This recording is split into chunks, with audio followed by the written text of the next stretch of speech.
Hello students, so today we will start a new unit 4, that is EMI and AC, electromagnetic induction and alternating current. So today we will start with the first part EMI and सबसे पहले हम इसके introduction लेंगे कि इस unit में हम करने क्या वाले हैं एंड इस यूनिट का बेस क्या है, ठीक है।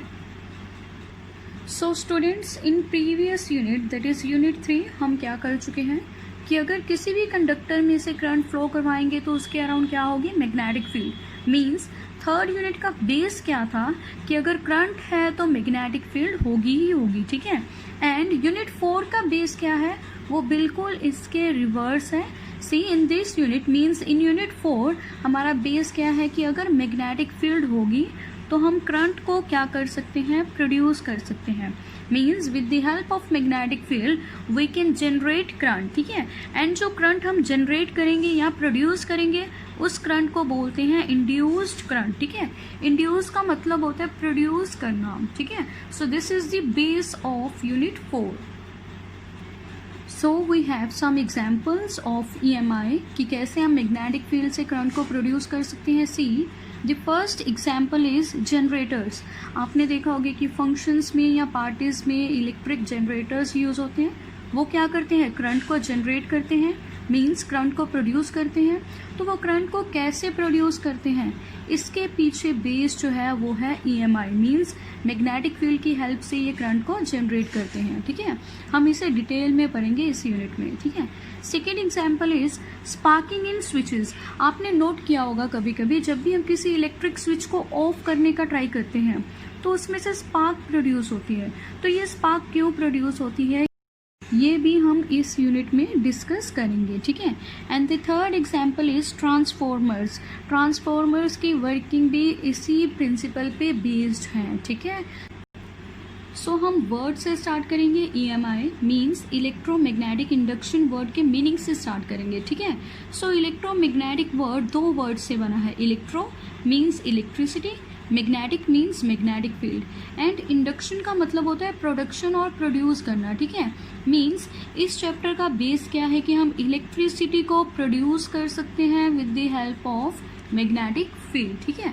और हम इसे ऐसे भी बोल सकते हैं कि हम EMF को प्रोड्यूस कर सकते हैं with the help of magnetic field. EMF word मैंने क्यों यूज किया, बिकॉज करंट मीन्स इलेक्ट्रिसिटी का सोर्स क्या है, EMF।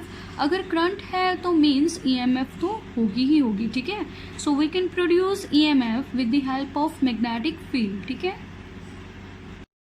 So the definition of EMI is the phenomena of producing induced EMF and hence induced current due to change in magnetic field is known as EMI. Means वो phenomena जिसमें हम produce कर सकते हैं induced EMF को। EMF है तो induced current भी होगा। किस वजह से होगा, change in magnetic field के कारण। यहाँ पर आपको एक पॉइंट याद रखना है कि मैग्नेटिक फील्ड चेंज होनी चाहिए कॉन्टिन्यूसली, ठीक है। अगर मैग्नेटिक फील्ड की वैल्यू फिक्स होगी, मैग्नेटिक फील्ड चेंजिंग नहीं होगी तो इलेक्ट्रोमैग्नेटिक इंडक्शन जो फिनोमिना है वो होल्ड नहीं करेगा, ठीक है। So this is the base of the unit. So the first article is magnetic flux and the symbol is phi-b. Phi here represents flux, B represents magnetic. So magnetic flux through a surface is defined as number of magnetic field lines passing through that surface. अब magnetic flux क्या है, suppose आपने किसी body को magnetic field में रखा है and उस बॉडी में से कितनी number of magnetic field lines pass कर रही हैं वो क्या है, मैग्नेटिक फ्लक्स, ठीक है। सो अब हम इसका एक्सप्रेशन करेंगे जिसमें इसका फॉर्मूला डिराइव करेंगे।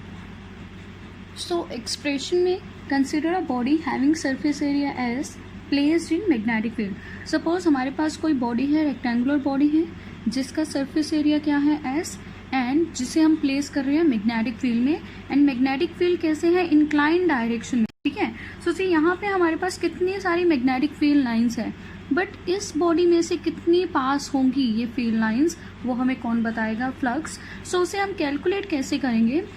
सो सबसे पहले हम इस सरफेस एरिया का स्मॉल एलिमेंट लेंगे, ठीक है।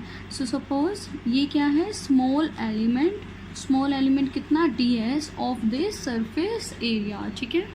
So see this is the small area element जिसे हम कंसिडर कर रहे हैं। अब हम क्या करेंगे, स्मॉल एरिया एलिमेंट का एरिया वेक्टर ड्रॉ करेंगे, ठीक है।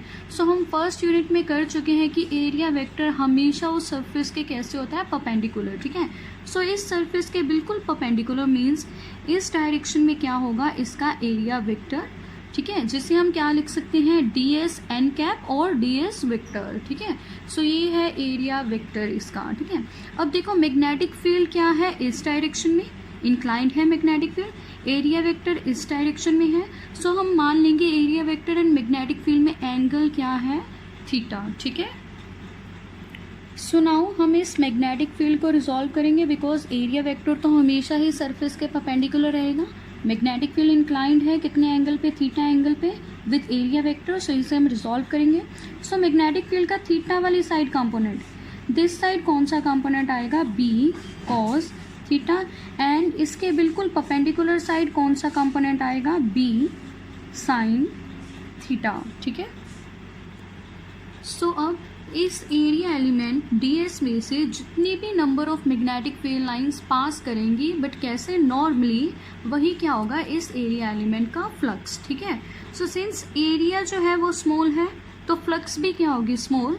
The small flux d phi b is equal to, देखो इस सरफेस में से इसके नॉर्मली मीन्स इस डायरेक्शन में कौन सा कंपोनेंट है मैग्नेटिक फील्ड का, बी कॉस थीटा। सो बी कॉस थीटा का हम प्रोडक्ट करेंगे विद दिस ds, सो वही क्या होगा हमारे पास, flux. So d phi b is equal to B cos theta ds, ठीक है। सी b जो है मैग्नेटिक फील्ड वेक्टर क्वांटिटी है, ds एरिया वेक्टर क्वांटिटी है।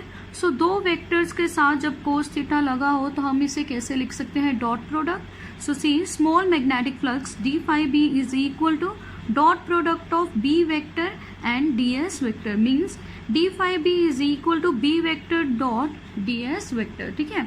ये तो फ्लक्स है इस स्मॉल एरिया के कारण, ठीक है, बट हमें टोटल फ्लक्स चाहिए इस पूरे एरिया के कारण। सो हम इस इक्वेशन को क्या करेंगे, integrate. So total flux phi B is equal to integral of D phi B की वैल्यू हम यहाँ पुट करेंगे। So phi B is equal to integral of B vector dot D S vector. See magnetic field यहाँ पे constant है, सो इसे हम integral से बाहर ले लेंगे। So B vector dot integral of D S vector. See integral and D एक दूसरे को कैंसिल करेंगे तो हमारे पास फ्लक्स क्या आएगी, total flux phi B is equal to B vector dot S vector. So this is the required expression, ठीक है। और हम इसे ऐसे भी लिख सकते हैं, phi B is equal to B S cos theta, means इसका डॉट प्रोडक्ट मैंने यहाँ ओपन कर दिया, ठीक है।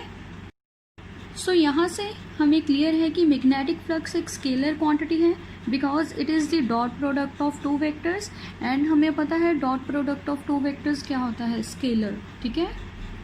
So now we will do special cases of magnetic flux. Case 1 when theta is equal to 0 degree. Theta क्या है, angle between ds and magnetic field, ठीक है। सो जब थीटा 0 डिग्री होगा इसका मतलब क्या है, मैग्नेटिक फील्ड जो है वो परपेंडिकुलर होगी टू द सरफेस। ये हम डायग्राम में से देख लेते हैं। सी ये हमारे पास सरफेस था जिसका सरफेस एरिया कितना था, s, ठीक है, एंड मैग्नेटिक फील्ड कैसे थी, इस डायरेक्शन में, एंड एरिया वेक्टर इस डायरेक्शन में। सी मैं ड्रॉ कर देती हूँ। मैग्नेटिक फील्ड पहले हमारे पास इस डायरेक्शन में थी, area vector and magnetic field में ये एंगल कितना था, थीटा। सो फर्स्ट केस में हम थीटा को कितना ले रहे हैं, 0। थीटा 0 कब होगा, जब ये मैग्नेटिक फील्ड यहाँ इस डायरेक्शन में आ जाएगी, किसके डायरेक्शन में, एरिया वेक्टर की डायरेक्शन में आ जाएगी, ठीक है। मीन्स जो मैग्नेटिक फील्ड है वो इस सरफेस के कैसे है, परपेंडिकुलर, तो वही मैंने लिखा है थीटा 0, बट मैग्नेटिक फील्ड क्या है, perpendicular to the surface. Theta 0 का मतलब b एंड s में अब कोई भी एंगल नहीं है, मीन्स ये दोनों क्या है, पैरेलल टू ईच अदर, ठीक है। सो इस केस में देखो फाई बी मैग्नेटिक फ्लक्स का फॉर्मूला है हमारे पास B S cos theta. Theta की वैल्यू मैंने यहाँ पुट की है, cos 0 is 1, so phi B की वैल्यू क्या आएगी, बी एस। इसे हम बोलते हैं मैक्सिमम फ्लक्स, एंड इस फ्लक्स की केस को हम बोलते हैं पॉजिटिव फ्लक्स, ठीक है। Case 2 when theta is equal to 90 degree means ds and magnetic field आपस में क्या है, परपेंडिकुलर। ठीक है, बट सरफेस के विद रिस्पेक्ट टू अगर हम देखें तो magnetic field is parallel to the surface in this case. See theta 90 degree होना चाहिए, तो ds की ये डायरेक्शन होती है, ds हमेशा ही सरफेस के क्या होता है, परपेंडिकुलर। तो मैग्नेटिक फील्ड कैसे अलाइन होगी थीटा 90 डिग्री के लिए, मैग्नेटिक फील्ड को इस डायरेक्शन में होना पड़ेगा। ठीक है, सो b की डायरेक्शन ये है, इन दोनों में एंगल क्या है, 90 डिग्री।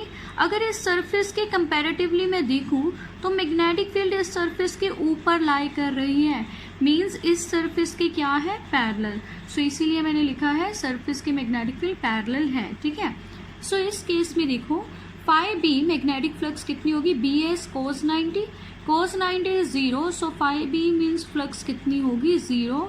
सो इस केस को हम बोलते हैं zero flux. So case 3 when theta is equal to 180 degree, theta 180 degree का मतलब क्या है, magnetic field and ds area vector आपस में क्या है, anti parallel. So see diagram में हम देख लेते हैं, ये हमारे पास सरफेस है जिसका सरफेस एरिया हम s ले रहे हैं, इसका नॉर्मल वेक्टर वर्टिकली अपवर्ड होगा, तो मैग्नेटिक फील्ड को कैसे होना पड़ेगा, वर्टिकली डाउनवर्ड, तभी इन दोनों में एंगल कितना बनेगा, 180 डिग्री, मीन्स ये दोनों आपस में क्या है, एंटी पैरेलल।